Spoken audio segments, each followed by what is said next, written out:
हे ड्रग्सचं महत्त्वाचं केंद्र बनलंय। पुण्यातील एक पिढी नशेच्या आहारी जाताना दिसते। पोलिसांनी कारवाया करण्याचं नाटक केलं, पण राजाश्रय असल्याशिवाय, पोलिसांची मदत असल्याशिवाय, राजकारण्यांचं पाठबळ असल्याशिवाय पुण्यासारख्या शहरात इतक्या मोठ्या प्रमाणात ड्रग्सचा व्यवहार शक्य नाही।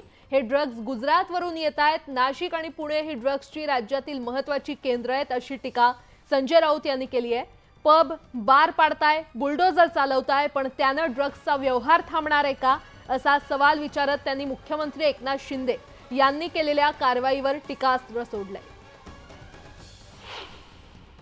ड्रग्स सगळे येते कुठून तर गुजरातमधून येत आहे। गुजरातच्या मुंद्रा पोर्टवरती अफगाणिस्तान आणि अन्य देशातून मोठ्या प्रमाणात ड्रग्सच्या खेपा येतात। त्यातलं काही ड्रग्स पकडलं जातं आणि बाकी सगळं ड्रग्स हे महाराष्ट्रात किंवा अन्य राज्यामध्ये पोहोचवलं जातं। नाशिक आणि पुणे ही महाराष्ट्रातली दोन ड्रग्सची महत्त्वाची केंद्र आहेत।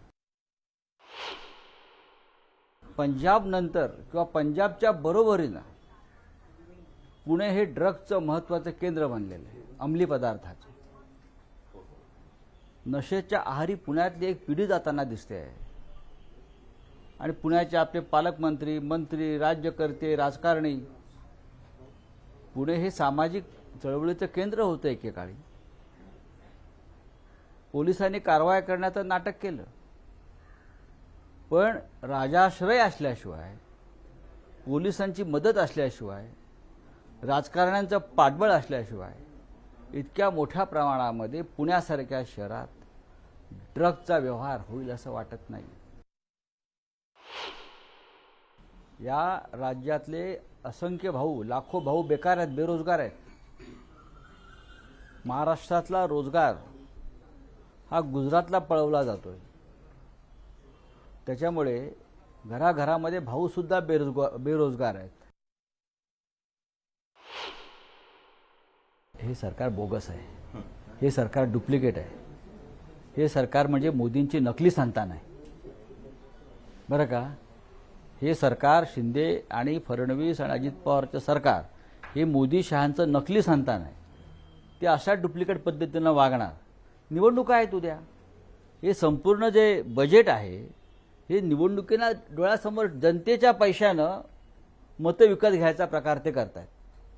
लोकसभा निवडणुकीमध्ये अनेक मतदारसंघात लाखो मतं या लोकांनी विकत घेतली आणि काही ठिकाणी विजय प्राप्त केला।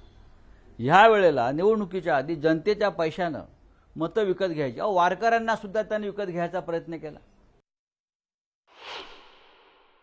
ओम बिर्ला हे लोकसभेचे अध्यक्ष आहेत आणि ते एका घटनात्मक म्हणजे संविधानिक पदावर बसलेले आहेत। त्यांना संविधानाचा इतका तिटकारा का असावा? त्यांच्या पक्षाचे अनेक लोक इतर वेगवेगळ्या धर्मांच्या घोषणा देत होते, त्याला त्यांनी आक्षेप घेतला नाही। पॅलेस्टाईन, जय पॅलेस्टाईनला त्यांनी आक्षेप घेतला नाही असं म्हणायचं असेल तर।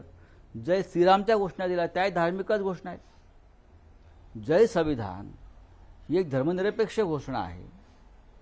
ज्या संविधानावरती हा देश उभा निर्माण झाला, त्या संदर्भात आदरयुक्त काही घोषणा केली तर भारतीय जनता पक्षाला एवढं पोळसुळ उठण्याचं कारण काय?